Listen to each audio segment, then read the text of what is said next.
Hey, it's Camo with the Nashville Access Facebook show presented by Solis North Gulch Apartments, where taste matters. Cool show today that we have for you.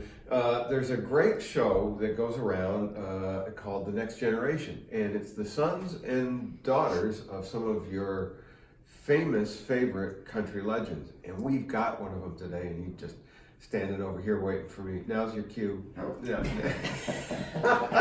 Camo. This is Hawkshaw Hawkins Jr. Now, who are your parents? I mean, the Hawkshaw Hawkins one is obvious. Hawk was, he was killed in the plane with Patsy Cline back in 1963. That was a month before I was born. Wow. And he had the #1 song in the country when he died. Wow. And then it fell off the charts for a week or two and then came back on the charts and stayed #1 for 4 more weeks. Nice. And who's your mother? My mother's Jean Shepherd. She's in the Country Music Hall of Fame, and she was the Lady Troubadour. She was there before Patsy, Loretta. She was there around the time of Kitty Wells. The only person I think woman before Mama was Patsy Montana, and she was out west. Yeah, she was. Let's sit down and we'll All talk right. more. Come on along. You don't have to come far because it's like 2 feet. It's really great to have you on the show. Thanks for having me. Don't thank me until it's over. You may regret it. So, The Next Generation. Tell us about that show, and then we'll talk more Well, about your folks. we started this thing. It was going to be just 4 or 5 of us getting together down at a little barbecue joint in Franklin, Tennessee, and the place only held 70 people. And once word got out, there was 175 people at this show, over 100 people standing outside listening. Wow. So we actually went outside after the show and sang in the parking lot for the people that couldn't get in the door. Wow, that's nice. And we put our heads together then and thought, man, we may be on to something here. You know, let's run with it. So this will be our 8th year of putting this show on. And it seems like one of the best kept secrets because until Melissa Luman, who is the son or daughter of Bob Luman, until she reached out to me, I hadn't heard of it. I had no idea. Well, it's not that it's hidden. We try to put it out there. We're sponsored by Springer Mountain Farms Chicken, and we've got the best sponsor in the world with Gus Arundel, and he's sponsored us now for the last 7 years. Excellent. And Gus has also been so kind as to extend a record deal to me. Wow. So I've got a new record out we just finished up last week, and I brought you a copy, but I left it in the car. Oh, that's all right. We'll get it later. Who are some of the other people in The Next Generation? We've got the 4 of us that run it are Julie Husky, who's Ferlin Husky's daughter, Melissa Luman, Bob Luman's daughter, Robin Young, who's Farron Young's son, and myself. We've had Lori Morgan. This year we've got Carlene Carter, Charlie Rich Jr. We had Presley Tucker. I think she had a previous engagement. She had to not make the show. Glenn Campbell's daughter, Debbie. Yeah. I mean, it's star-studded. And you know, when you want to hear that old stuff, Yeah. there ain't a better show in town.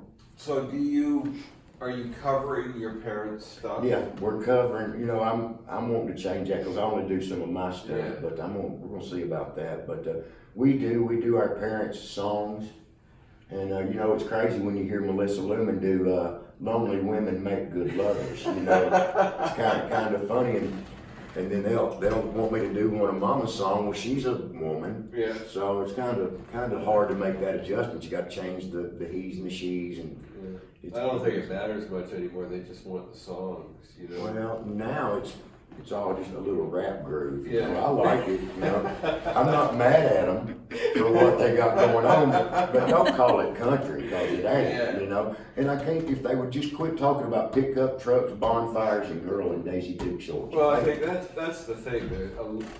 And I'm not saying all the songwriters today, but unfortunately, a lot of the ones that are getting hits, it's not songwriting. It's so much as it's fill in the blanks because it'll sell. And the groove. Yeah, and it becomes more about a product to sell than a song. Right. It's lost some substance to it. I think it's lyrically. I think it's coming back though, and people forget though. Back in the time when your parents were popular, there were some pretty dumb songs out there. Yes, too. there were. I agree. Yeah, every generation has dumb songs where people hear them on the radio and go, God, change the channel. Yes, Yeah. I agree, and I've probably written a bunch of them. but after you write 500 or so, there's going to be 6 or 8 that really stick out that are good. Yeah, and there's going to be a bunch that are dogs. Yes. Yeah.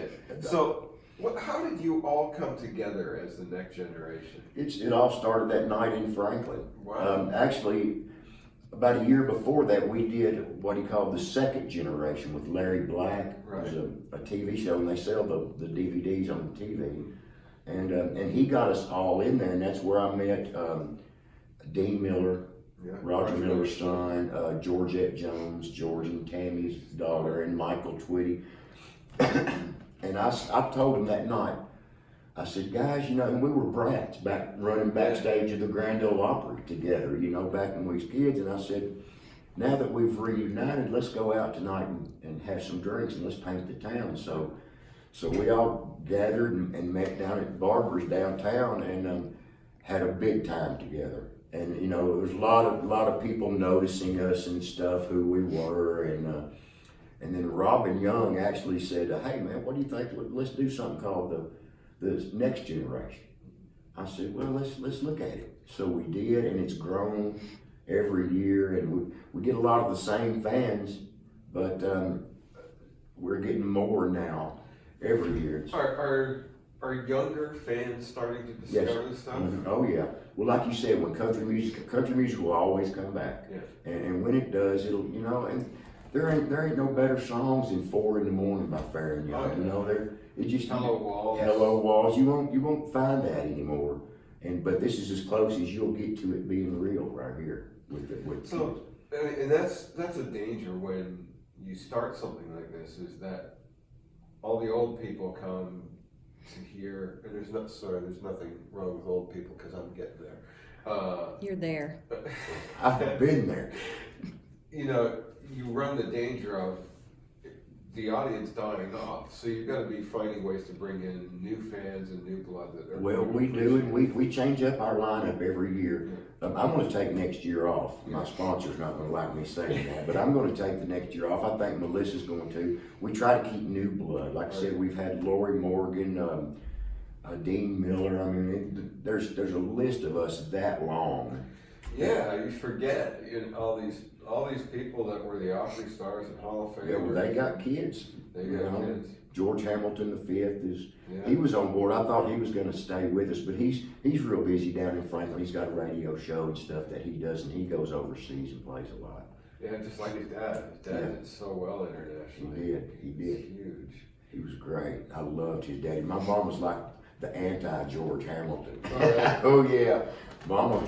She was very stern, and if you didn't want to know how Gene Shepard felt, don't ask, because she would let you know how she felt. It's funny because from pictures of Gene, you always kind of got that impression that she don't take no junk off nobody. She doesn't. Yeah. She doesn't at all. I sure miss her every day. How long ago was it she passed? It was September 25th. It'll be 3 years this 3 September years. 25th. And you were just saying when we did the intro about being in the Hall of Fame with the plaque and everything. Tell me about that. That's a pretty cool David story. McCormick, who owns Troubadour Theaters down here, Mama passed just a year or so or two, maybe after she was inducted. Right.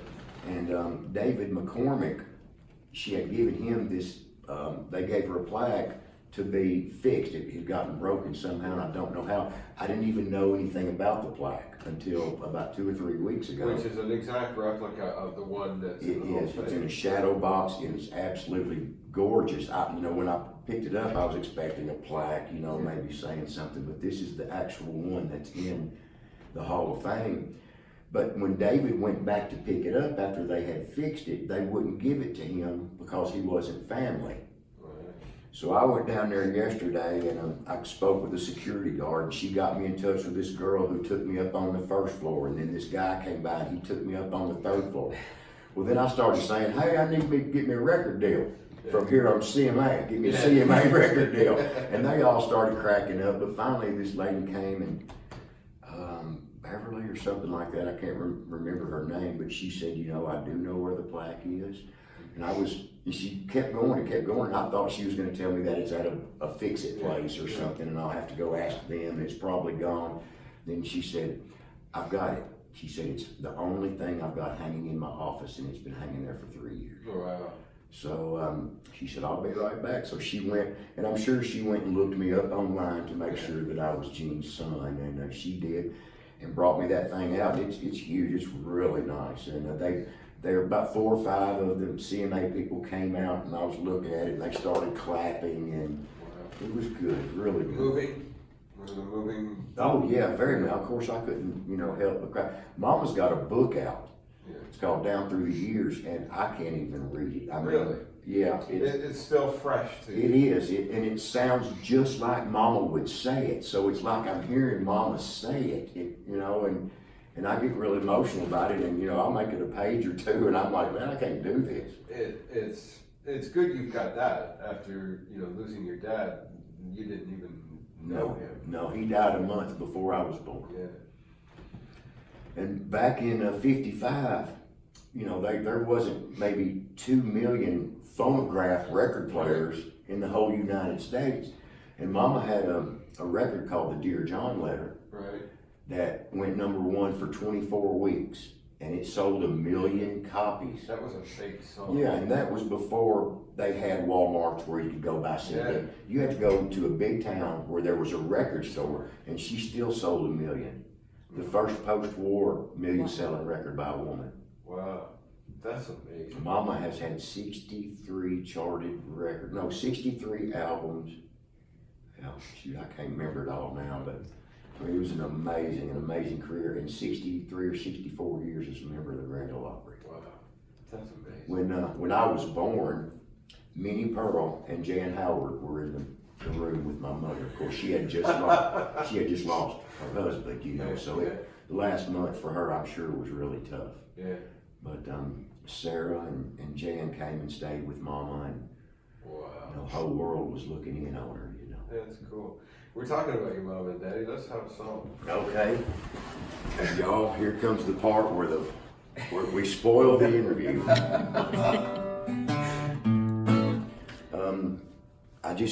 I'll play some off my album if that's okay. Yeah, that's good.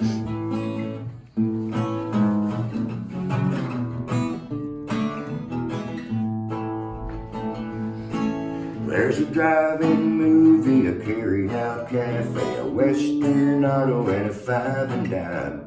A rundown barn on a growed-up farm. See Rock City painted on the side. It's a sleepy little town that time forgot, somewhere in the middle of nowhere. If you're ever in a hurry, then you better not stop, 'cause people like to live a little slow there. Every 5th Sunday they gather at the river for an all-day preaching and dinner on the ground. Sinner hits the water and hear the preacher holler, "Sinner, be saved or you're gonna drown." In a sleepy little town that time forgot, somewhere in the middle of nowhere. If you're ever in a hurry, then you better not stop, 'cause people like to live a little slow there. Willie Booker must have got to Tucker's daughter. There's gonna be a wedding in the courthouse square. Miller's feed the seed store, raise the price of sweet corn. That's the latest news from the barber's chair. In a sleepy little town that time forgot, somewhere in the middle of nowhere. If you're ever in a hurry, then you better not stop, 'cause people like to live a little slow there. They still hit their knees in prayer, still raise the flag each day. Father Time ain't passed through there, taking things like that away. Oh, it's a sleepy little town that time forgot, somewhere in the middle of nowhere. If you're ever in a hurry, then you better not stop, 'cause people like to live a little slow there. And deep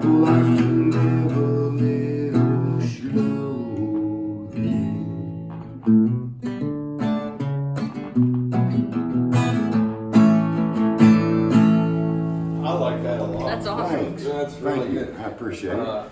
It has a real Roger Miller feel to it. I didn't write that song. That song was wrote by Chris Bain, rest in peace, my brother, and David Lowe. And I've always loved that song. I told them if I ever got a chance that I would put that song on my album, and I did. It's a cool song, and it does. Your voice even has that kind of Roger Miller phrasing to it. You think? Yeah. I've always been told I sound a little bit like Don Williams, a mix between Don Williams and Randy Travis. I'll play you another one, and you'll see what I mean. But I don't like my voice. I'm stuck down here in this baritone. I don't have much range. That's all right. But there are some pretty famous people that have made a lot of money with not much range. So yeah, all right. yeah. We're talking to Hawkshaw Hawkins Jr., the son of Hawkshaw Hawkins, of course, and Gene Shepard. And you're part of the Next Generation, which is a show.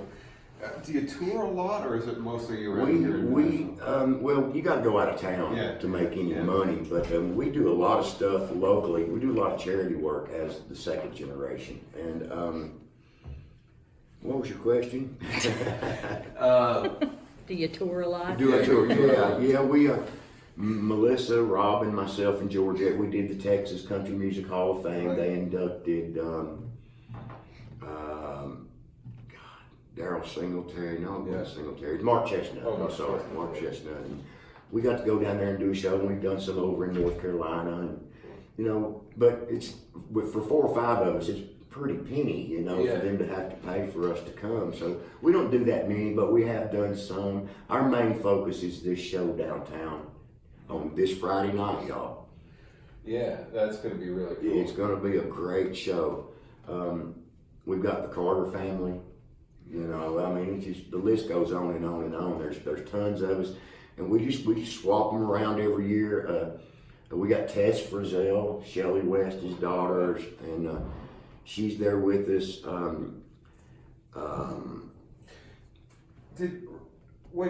Johnny Rodriguez, his daughter, is going to be there. I can't remember them all, but do you? With the show and being all kids of that generation of great Opry stars, was it in your blood when you were growing up that, hey, I want to do what Mom and Daddy did? Or was it something you thought, no, I don't want any part of that? Well, it hit me when I was about 17. I thought, well, it's about time I start playing. Yeah. Well, that was about the time Van Halen came out. So Mama bought me a beautiful electric guitar, and I thought I was going to be the next Eddie Van Halen. That was about when I was 16 or so, 17, and then I had a child at 22 and had another child at 24, and that's about the time I realized, hey man, you've got this low baritone voice, and I started writing with the other people, and they're like, man, you need to get that voice out there. Yeah. So then I started playing some country songs, and then started writing. I met a guy named Aaron Boswell, who I've written probably 200 songs with, and he's phenomenally talented songwriter and singer. And matter of fact, we were just in the studio yesterday recording some stuff. I'd like to get him a record deal. He had a record deal. He was with Buddy Killen and Curb Records years ago, and I think I had 5 cuts on his first album, and then Buddy died, and Aaron lost his deal, Typical story. Yeah, he did. Do you enjoy the writing aspect of it more than the actual play? Well, I'm a tough guy to write with because I'm a stickler for sticking to the subject. Yeah. You get a lot of writers, and they'll be talking about pickup trucks, and next thing you know, they're talking about NASA. I want to pertain to that song as much as I can, and Aaron is really good about listening. He's a great melody guy. We work really well together. I do find it hard. There's Troy Martin, Glenn Martin, who just passed away. His son and I write a lot together. Lee Wiley. There's only a tight-knit group that can write with me, or I can write with them. Yeah. But when you get a group that you write together, you find a groove that works. All the top writers now, they're all writing together. We've been fortunate enough to, we play this little honky tonk there in Hendersonville. I run a writer's night there on Wednesday night. It's called Dickie's Hickory Pit. And the man that owns it was so kind. He came in and started bringing people in. And we had some really great writers in. And he started thinking, hey, you know, maybe we could do something here. So he owns a trucking company. And so he got us in. He did a live show with us 5 songwriters at not the Ramada, the Sheraton downtown. It had like 300 truck drivers come in, big show. And us writers wrote trucking songs, and we got up and played our songs, and he had it live recorded and made CDs of it, and they sell them in truck stops of America. Wow. And they're fixing to go to Flying J and Pilots this year. This is our 2nd year doing it. And that CD it will be out next week also. Nice. About the same time mine comes out. Excellent. You want to do another song Sure. for us? I'll do this one I wrote with my friend Aaron. I got to thinking, about my album and, about how my life's been, living with different people. When Mama would be on the road, my daddy had already passed. I kind of got passed around and stayed with people that I don't even know still yet to this day. But I remember being at their homes. You were passed around like a joint at Woodstock. Yeah. But me and Aaron went up to my brother's house, and we were way up on a hill overlooking Nashville. And I just wanted to write something that was kind of about me, and it's the title cut of the album, and it's called Living My Life. I just got to remember what key I sing it.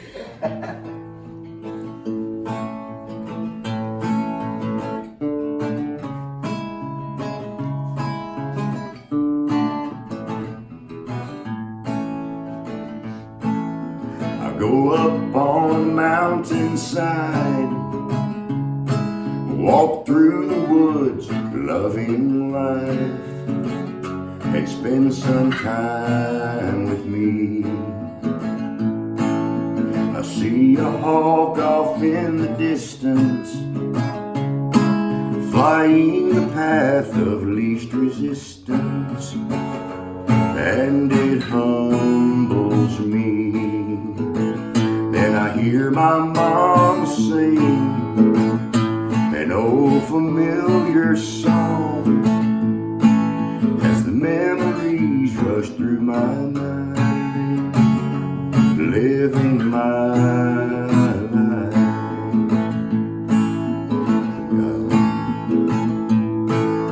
I love this life, I live it free. I won't let the worst get the best of me as the daily pages turn. An old dirt road in my guitar, sweet melodies sent from afar, with no worldly concern. Then I hear my daddy sing an old familiar song as I sink the 8-ball inside, living my life. And I hear my mama sing an old familiar song as the memories rush through my mind, just living my life, just living my life. I like that a lot. Thanks, man. It's really cool. We got the 18 players on it, so they kind of cover up the bad Yeah, vocals. no kidding. Your lyrics are, they're very visual. You can almost smell them. Oh, good. That's, You know what I that's mean. thank you. I'll take that as a compliment. It's not because they stink, though. No. I thought about that as soon as I said it. That's not the way I read it. No, what you're describing and the scenes are visual. You can almost see and touch and smell. Yeah, I kind of got left. Me and my brother kind of got, put aside. Let me tell you a little cool story though. All right. How many people does this happen to? When my father had passed, Mama was going to come off the road. She was 8 months pregnant with me, and she had a 15-month-old son, my brother. And Mama had quit. She wasn't doing the opera in about 6 months. I was about 6 months old. Marty Robbins came to my mother and said, "Gene, if I write a song for you, would you record it?" She said, "Well, I'd have to hear it." Well, he brought it to her, and the song was called Two Little Boys. And it's about a father dying while she, was pregnant with me. And so Mama recorded it. Marty Robbins went down to BMI, signed me and my brother up as the songwriters to the song. My mama recorded it. It went to number 22 in the country. So here I am, less than a year old. I've got a top 45. How many people can say that, Wow. Just two, probably. Just two that I know of. Yeah. But that's a cool little story, and God, it's been crazy. It's been a great life. And What do you think was the most important thing you learned from your parents? Because you would have learned stuff from your dad even though he was gone. Probably through Mama was my spirituality. Yeah. When I remember being a kid, going to church, getting baptized in the creek, dinner on the ground. But Mama always instilled God into me, and I'm a God-fearing man. I'm a sinner, but ain't we all? Yeah. There was only one perfect man, and they murdered him, But I like to think I'm perfect. I'd be willing to bet. I am a gambler. But I would say that, she made sure that she got that into us. And but as Mama would go on and continue traveling, she hired a lady named Kay Helfrich, who I call Other Mama. Yeah. And she finally got us stabilized. She would come and moved into our house, and she would stay with me and my brother while Mama would go out on the road. But Kay was just a little old lady from Indiana. She didn't have any kids. She was a nanny. And then I had my other brother, my second brother, Corey. He's my stepbrother, or half brother. And but we never had anybody to really teach us, say, finances, stuff like that. We never, outside of school, what school did, we never really had a lot of guidance. So when I was 15, 16, 17, I was sneaking out on the motorcycle, coasting down the driveway, and I'd start it at the end of the driveway, and I'd go up to my buddy's house and hang out till 2 or 3 in the morning. I'm guessing you were a bit of a wild child. I was, correct. Yeah, I can't deny it. It took me a minute to get over it, but still ain't over. I'm still wild as a buck. You gotta be. Yeah, but it's the lifestyle, I guess. Yeah. Man, I'm so glad you took time out of your day. Man, thank you so much, Camo. I appreciate it. This is Hawkshaw Hawkins Jr., son of Hawkshaw Hawkins and Gene Shepard, great Opry legends, country music legends. The show is The Next Generation. Catch them wherever you can. And This Friday at the Nashville Palace here in Nashville is our next show. thanks for watching the Nashville Access Facebook show with Camo, presented by Solus North Gulch Apartments, where taste matters. Don't forget to catch me on the radio here in Nashville every Saturday afternoon, 3 to 7 on Hippie Radio 94.5, middays across the UK on Chris Country, and Thursday mornings with John Wolf and Jody Crosby on Tamworth Radio 88.9 FM. We'll see you later. Thanks for watching.